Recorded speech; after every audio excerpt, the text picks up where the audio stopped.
Nanumpa na bilang hepe ng pambansang pulisya si Police General Jose Melencio Nartates Jr. Mismong si Pangulong Marcos Jr. ang nanguna sa panunumpa ni General Nartates kasabay ng pagkabot sa kanya ng 4-star rank. May report si Ryan Lisigas. 3 stars out, 4 stars in. Matapos kasi ang 5 buwan na igawad na ni Pangulong Ferdinand R. Marcos Jr. ang ika-4 na estrelya kay PNP Chief Police General Jose Melencio Nartates Jr. Tinanggap na kasi ni dating PNP Chief Police General Nicolas Torre III ang optional retirement kasunod ng pagkakapwesto sa kanya bilang General Manager ng MMDA. Kasama ni Nartates ang kanyang pamilya nang isagawa ang donning of ranks sa Malacanang na sinundan ng arrival honors sa Campo Crame.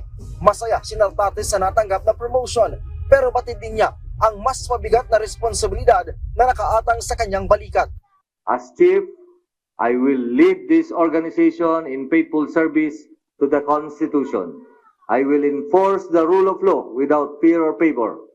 Professionalism, discipline, and integrity are not optional. They are expected. Kabilang aniya sa marching order ng Pangulo ang pagpapababa ng krimen sa bansa. We will manage our resources with strict accountability so that manpower, logistics, and funding directly serves police operations.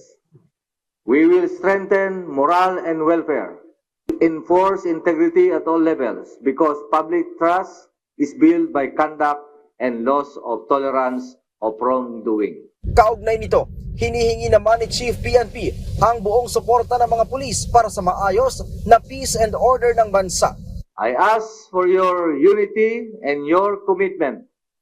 Together, we build a police organization that is operationally capable, morally upright, and responsive to the people we are sworn to protect. Ang DILG nagpaabot ng pagbati kay Nartates.